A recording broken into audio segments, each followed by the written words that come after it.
confiance, fraternité, équité, partage, service, respect de la nature, loyauté, respect de soi et des autres, justice, responsabilité et bien d'autres. 60 millions de personnes dans le monde possèdent et vivent selon ces valeurs, dont 200 000 juste en France. Et tout cela grâce à une personne qui a eu une vie extraordinaire et qui a acquis ces valeurs et a décidé de les transmettre. Et cet homme est Robert Stephenson Smith Baden-Powell.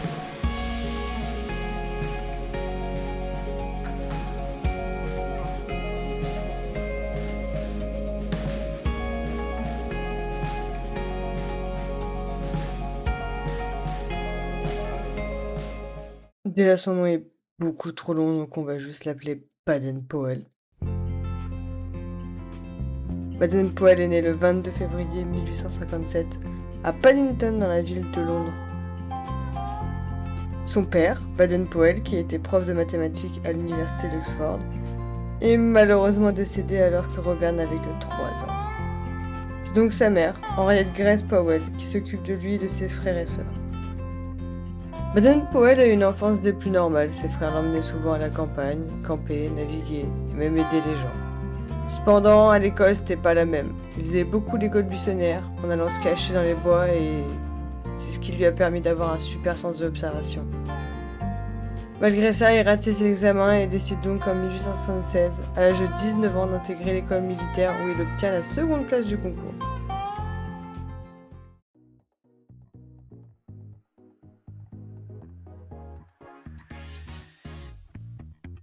Il intègre un régiment de cavalerie en 1877 et est envoyé comme sous-lieutenant en Inde, qui était encore une colonie britannique. Pendant son temps libre, il s'intéresse au travail des éclaireurs, ceux qui partent en reconnaissance pour recueillir des informations. À 26 ans, il est promu capitaine et muté en Afrique du Sud et commence à avoir de l'admiration pour ses éclaireurs. Il fait des petites patrouilles sous l'ordre d'un chef par patrouille. Baden-Powell a eu une excellente carrière militaire. Il va passer par les Indes, l'Afghanistan, les Balkans, Malte, la Russie, mais surtout l'Afrique du Sud. En 1896, un certain Frederick Russell Birmingham, qui était un éclaireur américain, lui enseigne les techniques de survie. Il se fait remarquer par ses talents d'éclaireur, mais aussi pour ses talents artistiques. Il prend l'habitude d'interpréter des pièces de théâtre, dont des comédies, et va même régulièrement se déguiser en général, et se mettre à faire chanter son personnage. Mais l'événement qui va le faire connaître dans tout l'Empire britannique, c'est son implication dans la guerre des Boers et surtout le siège de Mafeking. Pour résumer, au tout début des temps coloniaux, des Hollandais et des Français colonisent le sud de l'Afrique du Sud et s'installent pour créer une espèce d'utopie. Mais le monde va les appeler les Boers, un terme pour désigner les paysans. Malheureusement, les Anglais débarquent et les Boers ne les acceptent pas. Et ils s'enfuient dans les terres pour rebâtir une nouvelle colonie. Le lieu s'installe est en fait un lieu avec plein de ressources qui intéressent les Britanniques. En 1899, au bout de plusieurs années de conflits et plusieurs tentatives de repousser les Britanniques, 8000 Boers décident d'assiéger Mafeking, une ville militaire britannique qui comptait 500 hommes. Et c'est là que Baden-Powell entre en jeu. 500 hommes face à 8000 Boers, c'était censé être perdu d'avance. Mais Baden-Powell met à profit ses talents d'éclaireur et de formateur pour former des jeunes pour espionner les Boers. Il va même changer de place régulièrement les peu de canons qu'ils avaient pour faire illusion qu'ils en avaient beaucoup. Et grâce à tous ces stratagèmes mis en place, il a pu déloger les 8000 Boers qui assiégeaient Mafeking après 217 jours de siège. Après la libération de la ville le 16 mai 1900, il est acclamé en héros et nommé major général.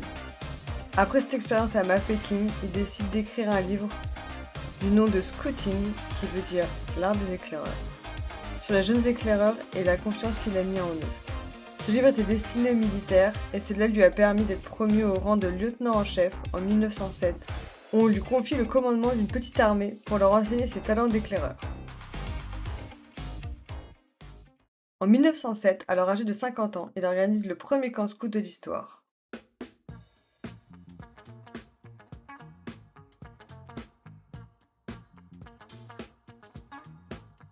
Il réunit une vingtaine de jeunes issus de classes sociales différentes et sonne le 1er août à 8h le début du camp avec sa corne de koudou.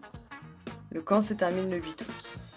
Suite à ce camp, on lui demande de faire un ouvrage qu'il va appeler Scouting for Boys, Dans ce livre, il met les bases du scoutisme. La santé, le sens du concret, la personnalité, le service et le sens de Dieu. Il écrit aussi la loi scout, avec par exemple « On peut compter sur l'honneur d'un éclaireur » ou « C'est le devoir d'un éclaireur d'être utile aux autres et de leur venir en aide » et la fameuse promesse scout, qui n'oblige à rien, mais promet de mettre en pratique les valeurs et la loi scout au quotidien. En 1909, les premières unités de filles sont mises en place, mais c'est officiellement en 1910 que le guidisme est créé par sa sœur Agnès Baden-Powell. C'est aussi en 1910 que Baden-Powell met en place les tranches d'âge, les louveteaux, 8-12 ans, les éclaireurs, 12-17 ans, les routiers, 17 ans et plus. En même temps, il démissionne de l'armée pour se consacrer à 100% dans le scoutisme. Baden-Powell devient très vite connu pour son mouvement et beaucoup de personnes lui demandent de ses conseils. Il décide donc de former ces personnes, ce qui fait grossir le mouvement. Baden-Powell déclarera « À la fin de ma carrière militaire, je me mis à l'œuvre de transformer ce qui était un art pour la guerre en un art d'apprendre aux jeunes à faire la paix. Le scoutisme n'a rien de commun avec les principes de faire la guerre. » En 1912, il se marie avec Olaf St. Swan, qui devient chef guide mondial. Ensemble, ils auront 3 enfants. En 1918, il publie une revue qui s'appelle Girl Guiding Edition et va déclarer « Une femme qui est capable de se tirer d'affaire toute seule est respectée aussi bien par les hommes que par les femmes. Ils sont toujours prêts à suivre son exemple et ses conseils. Elle est leur guide. »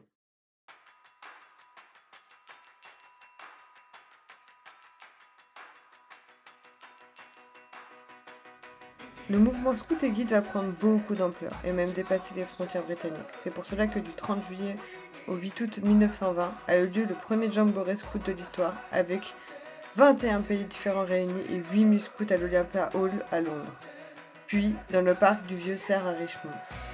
Ce jamboree avait pour but de rendre hommage à la Grande Guerre et à la paix. Baden-Powell devient chef scout mondial et sa femme chef guide mondial. En 1927, il est même anobli par le roi George V. Baden-Powell et Olaf vont beaucoup voyager à travers le monde pour faire découvrir le scoutisme, mais surtout leur apprendre les bases. Mais en 1938, alors âgé de 81 ans, il prend sa retraite et s'installe au Kenya. Il souffre d'une maladie cardiaque et de peau et décède malheureusement le 8 janvier 1941, à l'âge de 84 ans, et est enterré au Kenya. Sa femme Olaf continuera à transmettre ses valeurs à travers le monde jusqu'à sa mort le 25 juin 1977 en Angleterre. Mais avant de mourir, Baden-Powell laissa une lettre qui a marqué chaque scout et guide. Chers scouts, rappelez-vous que c'est le dernier message que vous recevrez de moi. Méditez-le soigneusement. J'ai une vie très heureuse et je souhaite à chacun de pouvoir en dire autant. Je crois que Dieu vous a placé dans ce monde pour y être heureux et jouir de la vie. Ce n'est ni la richesse, ni le succès, ni le laisser-aller qui crée le bonheur. L'étude de la nature vous apprendra que Dieu a créé des choses belles et merveilleuses afin que vous en jouissiez. Contentez-vous de ce que vous avez et faites-en le meilleur usage possible. Regardez le beau côté des choses et non le plus sombre. Essayez de laisser ce monde un peu meilleur qu'il ne l'était quand vous êtes venu. Et quand l'heure de la mort approchera, vous pourrez mourir heureux en pensant que vous n'avez pas perdu votre temps et que vous avez fait de votre mieux. Soyez prêts à vivre heureux et mourir heureux. Soyez toujours fidèle à votre promesse, même quand vous serez adulte. Que Dieu vous aide, votre ami Robert Baden-Powell.